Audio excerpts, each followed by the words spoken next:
Antes de irnos a la pausa, les hablaba del programa de desarrollo productivo agrario rural. Este es un programa que es un brazo del Ministerio de Agricultura que tiene como objetivo central combatir la pobreza rural. Y lo hace, por supuesto, con estrategias y con actividades y con mecanismos que permiten mejorar los ingresos y la calidad de vida de las familias rurales. El director ejecutivo de AgroRural, el señor Mirbel Epiquien Rivera, que lleva en el cargo muy poquito tiempo y que ha tomado este barco, está con nosotros para contarnos cuáles son, a 100 días aproximadamente del inicio de la gestión, los logros que van obteniendo. Señor Epiquien, bienvenido. Gracias por estar con nosotros. Muy buenos días, muchas gracias por la invitación. No me parece, usted me corregirá, un mal presupuesto 375 millones, ¿no es cierto?, como presupuesto de apertura para el trabajo de AgroRural.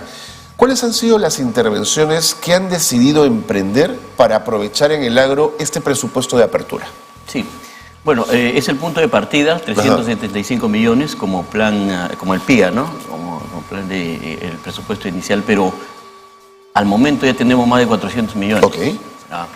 Nos van encargando, como entenderás, como lo mencionaste, el AgroRural es una unidad ejecutora del Ministerio de Desarrollo Agrario y Riego, ¿no?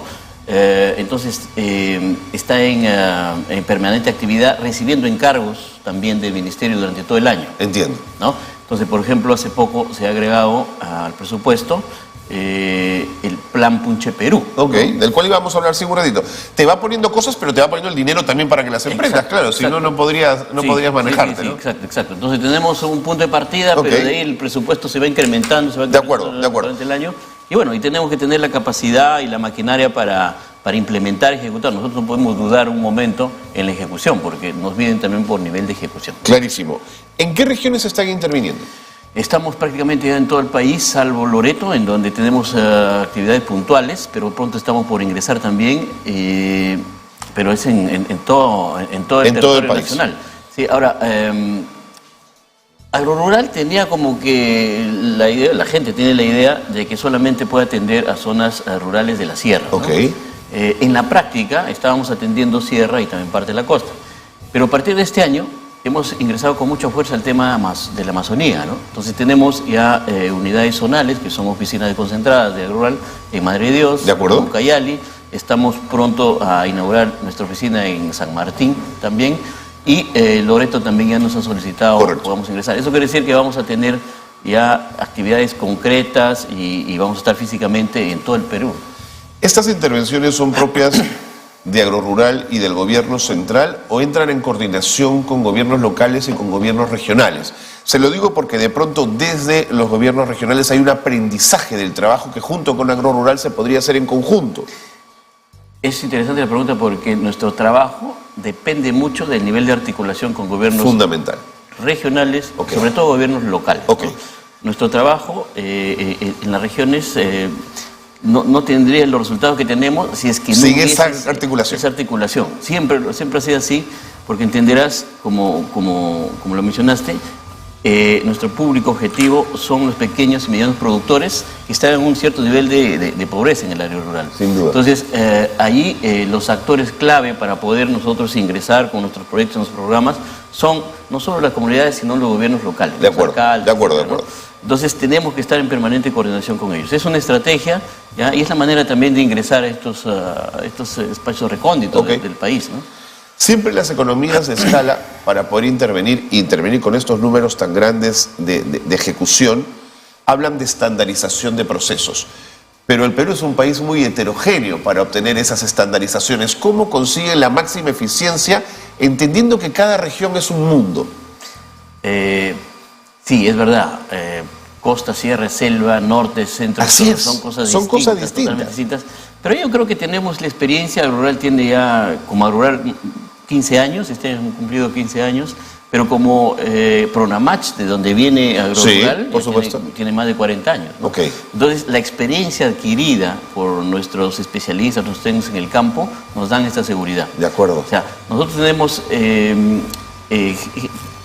gente, digamos, personal en todo el país que ya conocen su territorio. Entiendo. ¿No? Que ya conocen a los actores, que conocen las tecnologías. Por ejemplo, cuando empezamos algún proyecto nuevo, un programa nuevo, Estas tecnologías, estas actividades de alguna manera son adaptadas también en las regiones, ¿ya?, por nuestro personal. De acuerdo. ¿Ya?, de acuerdo a las condiciones del sitio, ¿no? Entonces es bien dinámico, es bien flexible también nuestra... Importantísimo. Sí.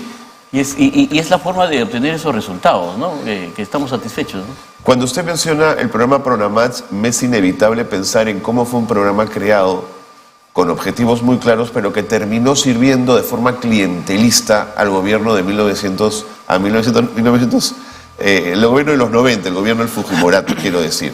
¿Cómo cambió la cultura organizacional de Pronamach para ser hoy un agro rural más eficiente y menos clientelista? Yo creo que los resultados en campo. Cuando uno va a cualquier parte del país, sobre todo en la sierra, en donde estuvo Pronamach en su momento, y observa pues el territorio, terrazas, andenes recuperados, ve impacto entonces. Claro, uno cuando viaja, por ejemplo, por la sierra y ve bosques sobre todo de eucalipto, y pregunta quién lo hizo, fue Pronamach. Fue Pronamach, ¿no? Ve terrazas, ¿no?, en donde se están cultivando algunos productos de la sierra, y pregunta quién hizo esas terrazas, fue Pronamach, ¿no? Ve cochas y pregunta quién lo hizo, fue Pronamach. Entonces, el resultado que la gente observe en el campo ya le da, yo creo que ese reconocimiento... Le da una validez interesante, por supuesto. A la institución. Claro, como toda institución tiene que ir aprendiendo, ha tenido que ir aprendiendo en el camino, ¿no? Por supuesto. Y obviamente ahora estamos ya con otra visión. Otra visión, de acuerdo. Estamos incluso con nuevas tareas. Hoy ya no solo trabajamos en la gestión de cuenca, estamos trabajando con guano de isla, por ejemplo, somos los que extraemos y comercializamos el guano de isla. Trabajamos con infraestructura de riego, también hacemos pequeñas obras de infraestructura de riego, cosa que no se hacía en la época de Pronamach, por ejemplo, ¿no? Claro, va evolucionando también esto, ¿no? Sí, estamos ampliando. El cambio climático ¿no?, debe suponer retos también más audaces, ¿o no? Es un gran reto hoy en día, ¿no? Tenemos un proyecto de recarga hídrica, en el enfoque que menciona de cambio climático. Tenemos un proyecto de recarga hídrica en 14 regiones del Perú, en donde estamos haciendo ya siembra y cosecha de agua. ¿Con sistemas tradicionales? Sí. Construyendo cochas para poder capturar y almacenar e infiltrar el agua para las épocas secas. Sí. Y en la cuenca media estamos construyendo reservorios para poder almacenar el agua para épocas secas. Entonces, esa tecnología ancestral, pero ya obviamente con algunos aspectos modernos, ¿no?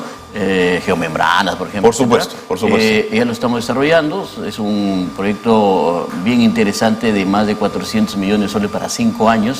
Este año tenemos el segundo año de ejecución ya con algo de 68 millones en 14 regiones.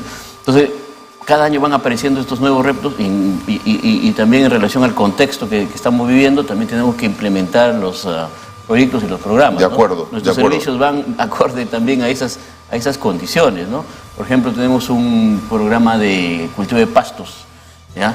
Porque en algún momento se hizo el análisis de la productividad en ganadería y nos dimos cuenta de que... El pasto era fundamental. Sí, pues claro. Si no había pasto no podías tener ganado, ¿no? Entonces no podemos tener esos niveles de competitividad que siempre hablamos. Así es. Entonces iniciamos un programa de pastos, ya son 3 años ya que estamos trabajando, estamos sembrando pastos en todo el país. Entonces cuando uno va por la sierra y observa, por ejemplo, campos de alfalfa, y pregunta, oye, ¿quién hizo esto? Fue Agrorural, ¿no? O sea, somos los únicos que estamos cultivando alfalfa, que es el forraje mejorado, permanente, por supuesto. De corte, lo estamos haciendo. Entonces, lo mismo en la selva, etcétera, ¿no? Entonces, de acuerdo a las necesidades que tiene el agro a esa escala, interviniendo según ello. De acuerdo.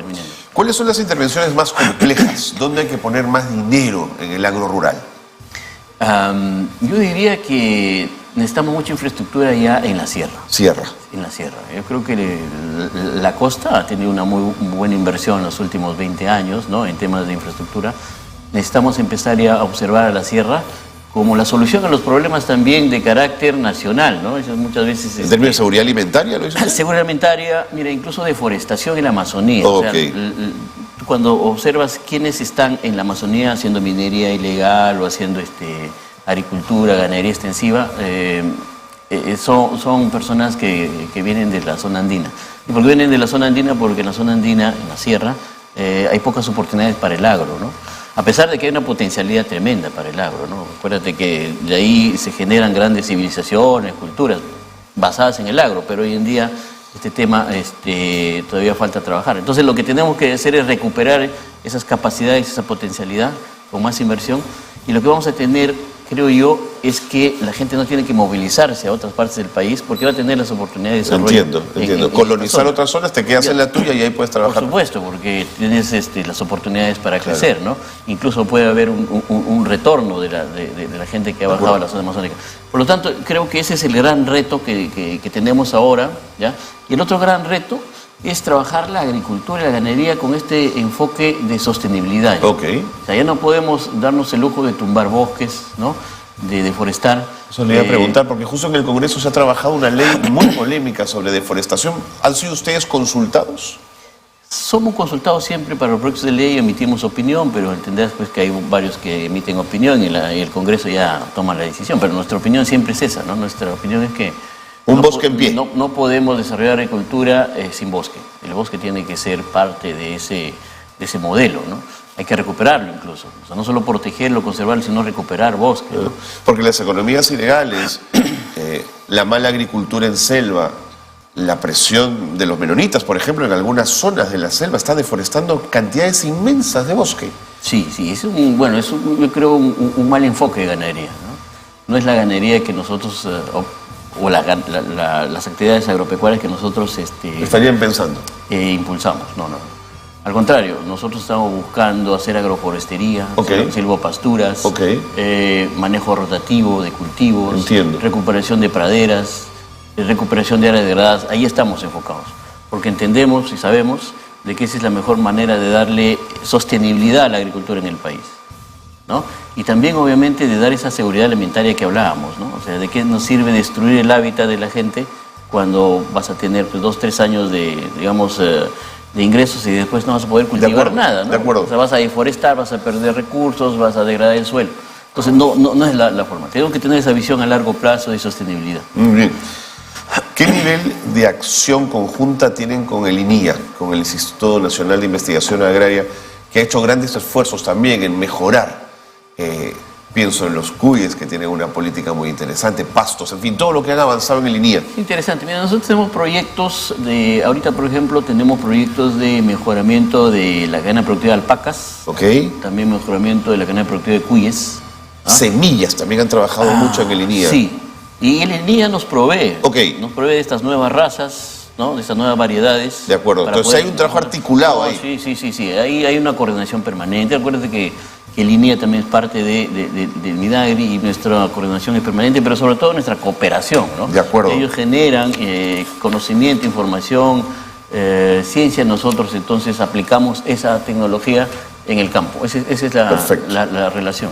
¿Cómo deciden dónde comenzar a invertir? ¿Cuál es el criterio para decir, entro aquí en Huancavelica, no entro en Apurímac? Buena pregunta. Va a depender del objetivo que queremos alcanzar. Ahorita, por ejemplo, para dar un ejemplo, vulnerabilidad ante riesgos de desastres, ¿no? Clima, etcétera. Sobre todo en el centro y sur del país con las heladas. Nosotros nos basamos en criterios de vulnerabilidad ante riesgos de heladas para identificar los distritos con, digamos, más críticos en cuestión de heladas, y en función de eso estamos interviniendo a través del plan multisectorial contra heladas y friajes, ¿ya? Identificando estas zonas en donde se necesita resguardar ganado, se necesita asegurar alimento para las épocas de heladas. El criterio de vulnerabilidad es muy importante. Eso es un criterio, por ejemplo, ¿no? ¿El otro?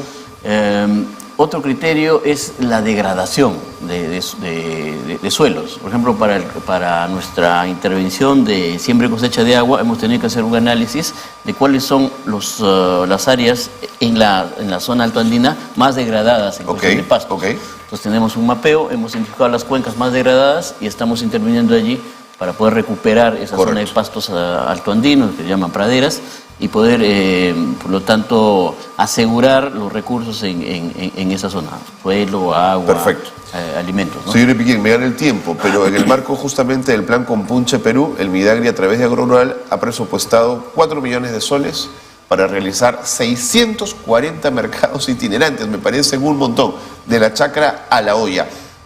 ¿Está medido que este programa impacte en la vida de la familia rural? Sí, lo que pasa es de que aquí estamos creando la plataforma para que sean los productores los que vayan a vender, ofrecer sus productos directamente hacia los consumidores, ¿no? Romper la cadena de intermediarios. Sí. Entonces, no solamente están ganando mucho más los productores, ¿no?, sino también las amas de casa, bueno, los consumidores, con precios también mucho más bajos que el mercado normal. Pero también es interesante porque hay un intercambio cultural. Es bien interesante porque... ¿Seguro? Claro, cuando uno va al mercado y encuentra cosas que nunca ha visto en su vida, ¿no? Seguro. Nuevos productos, nuevos cultivos, nuevas variedades. Entonces, vamos también a aprender qué es lo que encontramos sobre la diversidad de nuestro país. Interesante. ¿No? Es bien interesante. Y esto surgió con la pandemia, porque también tuvimos estos mercados en la pandemia con muy buenos resultados. Y hoy en día, como una estrategia de reactivación económica, el gobierno ha lanzado estos mercados y tenemos buenos resultados en todo el país. Es bien interesante lo que está pasando, ¿no? Y ahora sí, la última. Cuando uno ve la investigación de salud con lupa y el uso de los agroquímicos en nuestro espacio agrícola, ¿qué reflexión les deja a ustedes? ¿No los impacta? ¿Nos dice qué ha pasado? ¿Dónde se perdió el norte en todo esto?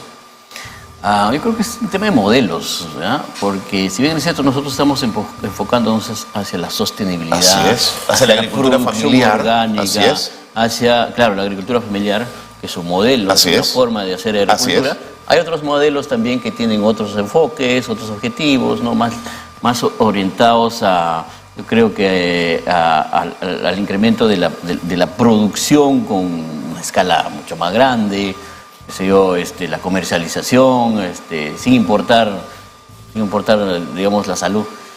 Pero eso es inaceptable. Sí, yo creo que es inaceptable, hay que regular más el tema, ¿no? Pero, mira, nosotros seguimos con nuestro enfoque porque creemos y sabemos que ese es el norte, ¿no?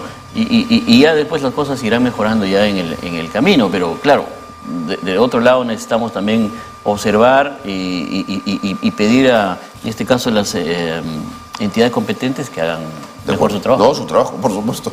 ¿Qué duda cabe? Señor Nepiquén, muchas gracias por haber estado con nosotros. Buena suerte, AgroRural. Que si AgroRural funciona, las familias rurales del Perú van a tener un mejor ingreso y una mejor calidad de vida. Gracias por estar con nosotros. Muchas gracias.